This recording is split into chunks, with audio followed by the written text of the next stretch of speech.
क्या हाल है दोस्तों। तो कैसे हैं आप सर। मैं हूं आपका अपना सिट्टू। आज मैं आपको अपनी ज़िंदगी का वो किस्सा सुनाने जा रहा हूं जिसे याद करके आज भी मेरे दोस्त मेरा मजाक उड़ाते हैं। तो ये कहानी तब की है जब मैं स्कूल में था। उस समय मैं बहुत ही भोला हुआ करता था। तब मुझे बी से बॉयफ्रेंड, जी से गर्लफ्रेंड का मतलब भी नहीं पता होता था। उस समय हम लड़कों का एक ग्रुप हुआ करता था, वही शोर मचाने वाले, एक दूसरे की टांग खींचने वाले। वो मुझे हमेशा चढ़ाते थे क्योंकि मैं लड़कियों से बात करने में बहुत शर्माता था। लेकिन मेरी क्लास में एक लड़की थी, उसका असली नाम तो मैं आपको नहीं बताऊंगा। चलो फिलहाल के लिए उसे स्वीटी बुलाते हैं।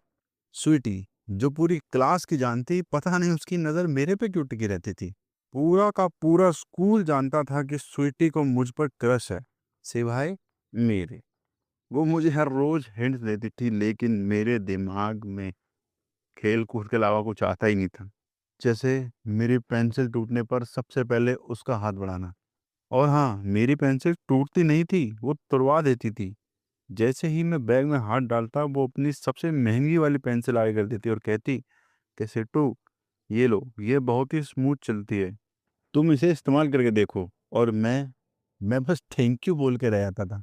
और जैसे उसका खास मेरे लिए लंच बनवा के लाना। वो अपना लंच मेरे सामने खोलकर बैठ जाती थी और कहती थी, सिट्टू, आज मम्मी ने पास्ता बनाया है, चक्कर देखो ना कैसा है। और मैं भी मजे में खाता और कहता हूँ, वाह स्वीटी, तुम्हारी मम्मी तो कुक बहुत ही अच्छी है। तब मुझे क्या पता था वो पास्ता तो सिर्फ मेरे लिए बनाया गया है। और लास्ट थिंग, हाँ लास्ट थिंग, उसने मेरा निकनेम भी कर रखा था भाई, जो कि था सिड बॉय। और सुनिए, यह नाम सिर्फ वही ले सकती थी। और अगर कोई मुझे गलती से भी ये नाम से बुला दे, तो वो उसे ऐसी डेथ स्टेयर देती थी कि उसकी कप ही छूट जाती थी। उसकी डेथ स्टेयर ऐसी थी मानो कि वह कह रही हो कि भाई, ये नाम सिर्फ मेरा है, इसे मेरे अलावा कोई नहीं बोल सकता, ध्यान रख ले भाई तू। और मेरे दोस्त मुझे कोहनियाँ मारते नहीं थकते थे। अरे सिट्टू, अब तो समझ जा सिट्टू, वो तुझे पसंद करती है। पर मैं कहता, अरे पागल, वो बहुत ही हेल्पफुल है यार। एक दिन पता क्या हुआ। स्कूल खत्म होने के बाद हम दोनों कॉरिडोर में अकेले थे। स्वीटी अचानक मेरे पास आई और बोली।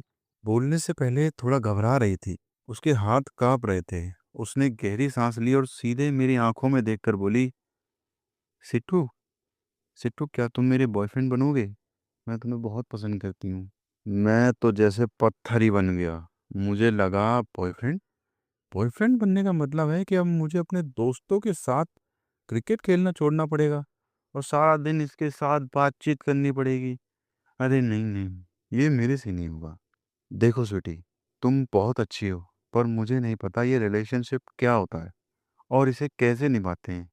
मैं अभी इन सब चीज़ों के लिए बहुत ही छोटा हूँ, और सच कहूँ तो मुझे डर है कि अगर हम वो सब बने तो हमारी ये प्यारी सी दोस्ती टूट जाएगी। मैं तुम्हें खोना नहीं चाहता स्वीटी। उस दिन स्वीटी की आंखों में थोड़ी नमी थी, लेकिन उसने मुस्कुराकर मेरा हाथ पकड़ा और कहा, ठीक है सिट्टू, तुम्हारी सादगी ही मुझे पसंद है। मैं तुम्हें सबसे ज़्यादा पसंद करती हूँ, ध्यान रखना मगर ये। और नतीजा, आज सालों बाद भी हम दोनों बेस्ट फ्रेंड हैं। आज जब भी हम मिलते हैं तो वो कहती है कि सिट्टू, तुम दुनिया के सबसे बुद्धू लड़के थे। हम दोनों उस बात को याद करके बहुत हंसते हैं। तो कैसी लगी भाइयों मेरी ये कहानी? अगर अच्छी लगे तो वीडियो को लाइक एंड शेयर कर देना। और हाँ, अगर कोई लड़की आपको अपनी कीमती पेंसिल दे रही है और अपना पसंदीदा लंच भी खिला रही है, या आपको आपके किसी खास नाम से बुला रही है, तो ध्यान रखना दोस्त, वो तुम्हारी बहन बनने के चक्कर में नहीं है, उसे कुछ और ही बनना है। तो तुम भी मेरी तरह बुद्धू मत रहना, और हो सके तो आगे कदम उठाना। अब ये कहानी स्वीटी तक जाएगी तो पता नहीं क्या होगा, मगर कोई बात नहीं। इस वीडियो पर अगर ज़्यादा से ज़्यादा लाइक और शेयर आए तो शायद वो मुझे कुछ ना बोले। तो फैला दो इस वीडियो को जल्दी से जल्दी।